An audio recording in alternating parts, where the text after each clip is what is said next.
Thanks for listening to the Tech Tools for Teachers podcast, where each week we talk about a free piece or two of technology that you can use in your classroom. I'm your host, Shanna Martin. I'm a middle school teacher, technology coach, and personalized learning coordinator for my district. And I'm joined by my producer and husband, Buzz Hi, everybody. Martin. Oh, I stepped on you. Interrupting. Roar. Super excited to talk today. I am super amped. Whew. All right. Well, today, you ready? Yeah. There's some pause, linger. Okay. So today we are going to be talking about Smore, Emaze, Lucidpress, and Edublogs. Edublogs.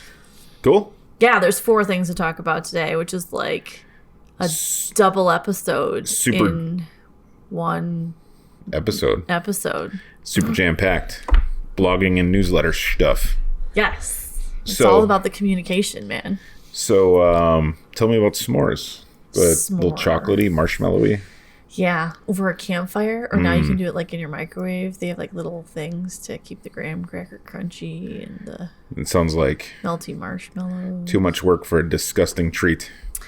Yeah, I don't know about the whole s'more thing. But anyway, the actual s'more thing, the website itself is pretty darn tootin' amazing. S'more.com. Smore.com. So it's pretty straightforward. They do have a little campfire as their logo, which is cute. I know, it's super cute. You can identify it anywhere. And I've used Smore for quite some time with my students for various different purposes, I guess. You can, as a teacher, you can use Smore for like newsletters or sending like things home to your parents. You can do all kinds of cool writing samples and stuff like that. Sure. You can send out invitations. You know, it's more like digital flyers, basically. But when we're talking about blogging this week a bit and getting students to write more and comfortable, because blogging is a like fresh way for them to do their writing and be current with what's going on in the rest of the world and just kind of get their ideas out there.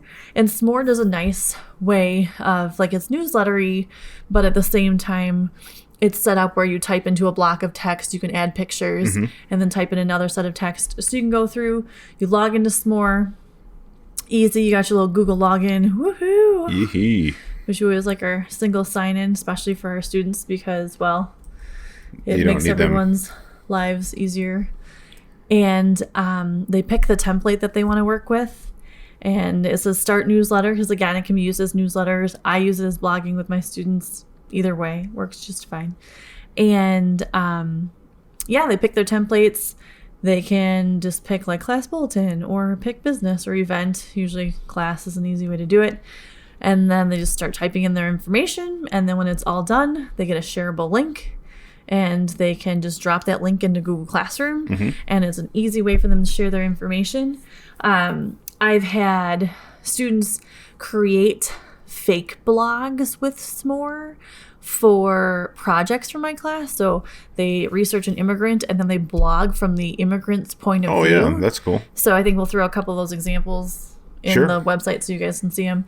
And so then they blog from the immigrant's point of view, which is cool because we always kind of joke when they're explaining like, well, obviously they didn't have computers back in the 1800s. And like, okay, so skip that step, but then you're going to blog about your journey to the United States and end up eventually in Wisconsin, which is kind of fun. But if they could blog, why don't they just have Google Maps? Right. Oh my gosh, we've actually had a discussion. They're like, well, why weren't they using a Google tour builder then? And they could plan their journey here and it could be more accurate. I'm like, well, all right. So we're taking Use your imagination. Right. I'm glad they're thinking outside and like questioning, like, okay, well, if we're going to pretend this, why can't we pretend that? But they do get pretty creative with it and they can upload pictures into it.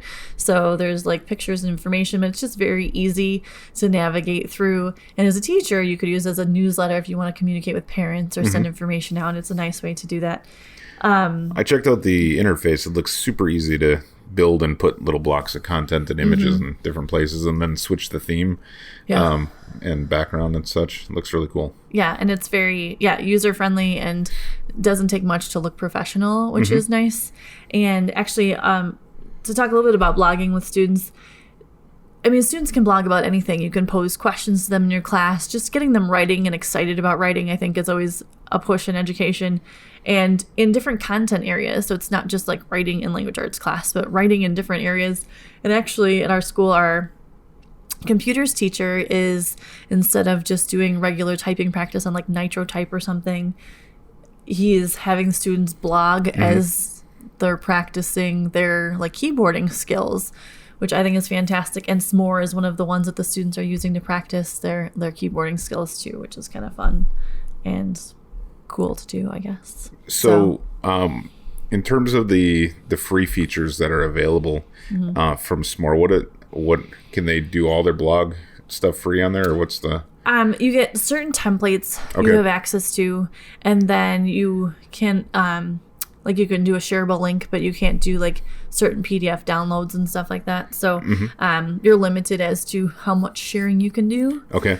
But I've never had a problem with my students being able to share. They can always sometimes they reuse templates, so they'll share with me, and then if they want to keep it, sometimes they'll just like share the link and then adjust it, or add some stuff to it. So it's one of those where it's good for a short blog or maybe an assignment or two with their blogging. But for an ongoing, like if you're doing a daily blog with your students, I wouldn't recommend Smore for that. This would be more like practicing blogging, or for maybe shorter stints of time. Sure. Instead of like an extended, very long daily blog. You got it.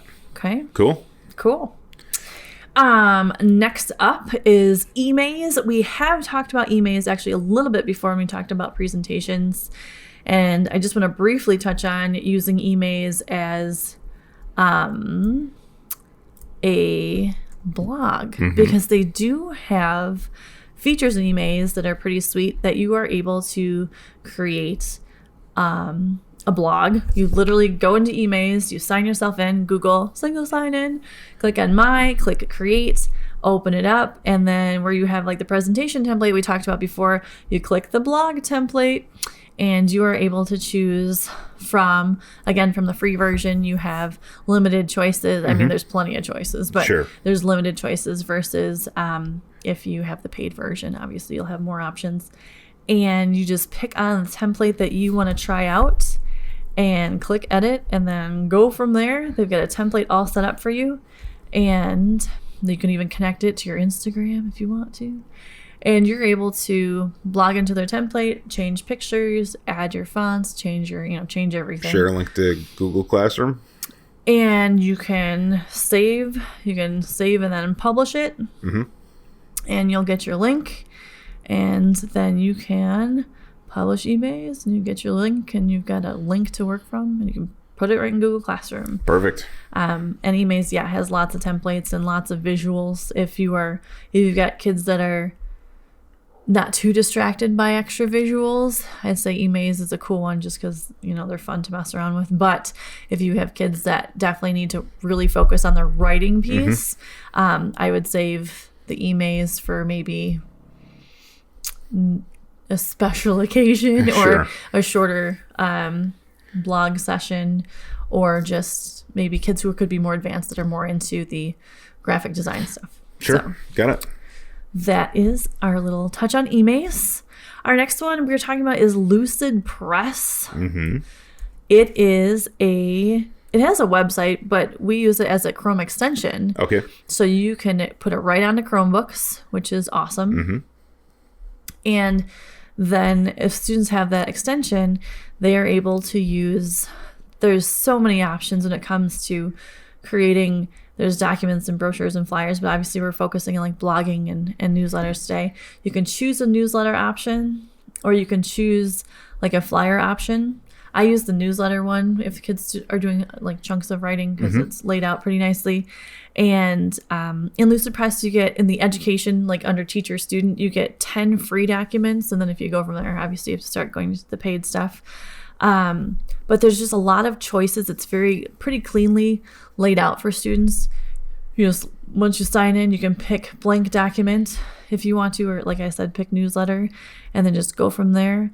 Have the kids pick their topic, or give them their choice of question, wherever you're going to work from for their blog, and they can drop a picture or two in, share their ideas about a certain concept. And what's nice about Lucidpress is you're able to easily collaborate with others.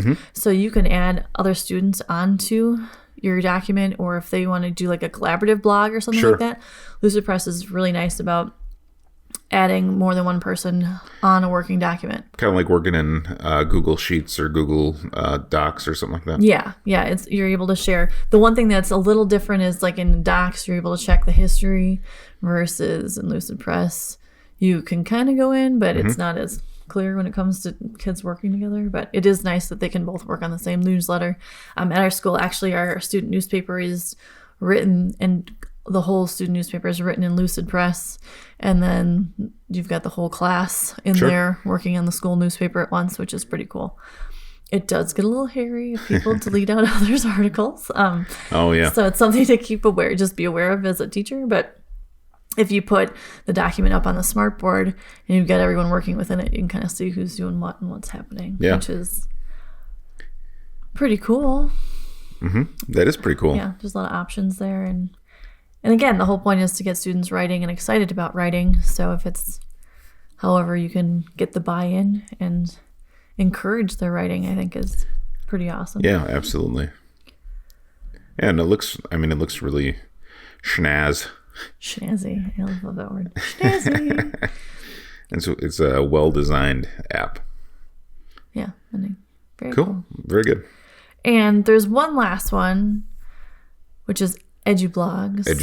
Which is pretty neat. Actually, I was going to ask you, like, for blogging purposes in the business world, what are people looking for, like, when you guys are putting together blogs and you guys are out there? Like what software or what? Or actually, like, content-wise. Like, if we're encouraging students to be writing their own blogs, what's the best way to get our kids encouraged and excited about writing their blogs? Well, I think it is doing your research and knowing the topic that you're going to be talking about and writing from a consistent voice, and being if you're really writing to get out there, it would be being consistent in how you're publishing if it's on a blog. From a software side, Edublogs is, I believe, run by WordPress. Yes. And that's what most of our clients are running their websites these days on WordPress, because they just make it so easy and so customizable. Because we talk about getting our students future ready. Like, blogging is like the next step. So tips for our students too. Yeah, I really think, taking your time, proofreading, have somebody else reading your articles, making sure you're including images with your articles that are explanatory and make sense. From the getting prepped for the professional world side, using tools and learning how to make the website content SEO friendly, and knowing when to put in alt tags and naming your images properly, and using the correct number, using real world language in a way that explains the topic that you're talking about, so that you're not stuffing it with keywords, but you're also providing a value to the person reading. That's all really important for when it comes to the, if you're going to be a writer, or if you're going to be a web designer, or if you are going to be, if you're going to own your own business, and you want to get, people coming to your website. Those are the things that you could really learn while blogging. So cool. And it's pretty, like all of these types of software pretty much have the same kind of, title, copy, images, video embeds, things like that. Just a matter of how you work them together. Yeah. And probably I know I work with my students because they get really excited about all the things. They want to share all their information and all their pictures and put on all the videos, and it's just way overwhelming for the reader. Yep. That you step back and let's focus on the writing piece, add some visuals, but don't overwhelm the reader with 14 different sized fonts and 20 different colors in the background and like GIFs everywhere, because while that's fun to do, it takes away from the actual writing piece. Yeah. If they want to be creating things in a way that's like, ready for the world, it's using the proper, heading 1 for the main heading, and then heading 2 for the bigger subheads, heading 3 for the smaller subheads, and then actual body copy. And that's, in there for the where you're going to put the actual words and content, and then adding a description or a caption to the photos is important, and just laying it out in that, like, they're structured for a reason, and that's how Google looks at things, and that's how when somebody's looking at your portfolio, when you're looking for a job down the road, that's what they're going to look at and make sure that you have the basics right. So cool. Yeah. Well, the last one we're going to talk about is Edublogs, which we did talk about, is created by WordPress, and it's great for teachers and students. I know a lot of teachers that use it in their classrooms. They use it themselves. They may not even use it with their students necessarily, but as a teacher, they blog. It's a great way to connect with other teachers from all over. So you're not just talking to the same teachers in your district, but you're grabbing ideas from other people.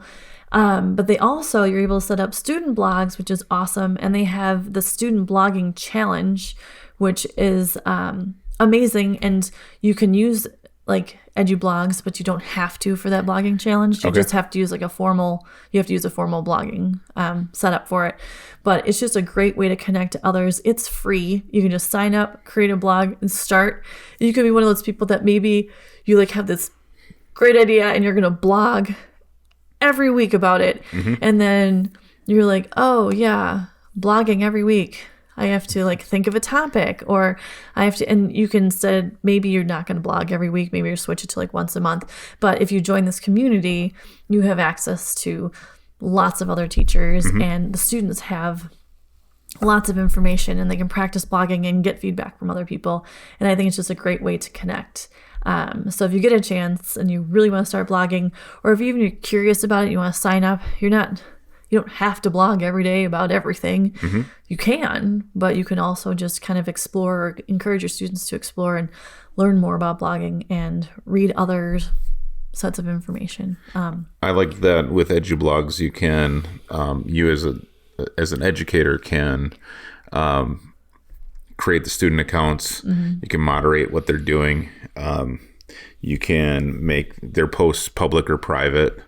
As the teacher, you can make the comments private. You can group students together. You can check activity reports. There's a whole bunch of stuff there, and which is awesome as a teacher because you can regulate your whole class, right? And make sure that there's no misbehaving, bullying. And it helps for younger students too. If you want to start blogging with younger grades and you don't want them to have access to everything and all the freedom. Right. It's a great way to get students writing authentically in a blog, but still have some control over the class as well. Yeah. Gotta keep control. Not too much though, but enough to make sure that, they're still focused at some point. Right? Absolutely. Well, as always, we will drop all of these links into our EdTech Directory, available at smartinwi.com. And there's even a button for it now. There's now, I created a button over the weekend. It's got arrows pointing to it. So everyone can find. I still think it's kind of classy. It's a subtle button. Yeah, it's a subtle button. It's got cute little pictures in the background. But that way you can get to the EdTech Directory faster if you want links, and then you can check out the links, and it links to all of the podcasts, which is nice if you have questions about it. And that was a request from a fellow subscriber. So if you ever have any requests or suggestions, we're all ears, because we just want to make this as easy and as digestible for you and shareable for you. It sounds like dinner. It's like advertising agency jargon. Like, is that digestible? Really? That French fry you just chewed on? Yeah. Okay. Delicious. But no, if you have any suggestions to make the show better, or any kind of requests that you have, topics, hit us up. We've got plenty of things that we want to talk about, but if you have something you want to hear about, let us know, and we will do our research, and we'll talk about it. Cool. So, and you can do so by shooting Shanna a message on Twitter at smartinwi, or visiting the website smartinwi.com and click the Contact Us tab. Yeah. Contact me, I guess. I think it's Contact Me. It's Shanna's website. You can contact me, and I'll share it with Fuzz, and it'll be great. I'll just push the record button. Yeah, or you can sign up for the newsletter too. Yeah. Get fun little cheeky newsletters every once in a while. Yep. There you go. All right. Well, thanks for tuning in. This has been the Tech Tools for Teachers podcast, episode number 9. Yeah. We're through that in there. If you ever have any questions, you can find me at Twitter at SmartNWI. And if you want to get more information on the links from to the technology discussed on today's episode, you can visit smartnwi.com. There's always new episodes each week. Thanks for listening. Go educate and innovate. The ideas and opinions expressed on this podcast and the Smart NWI website are those of the author, Shanna Martin, and not of her employer. Prior to using any of the technologies discussed on this podcast, please consult with your employer regulations. This podcast offers no guarantee that these tools will work for you as described, but we sure hope they do. We will talk to you next time. Episode 10 coming up next week. Thanks for listening.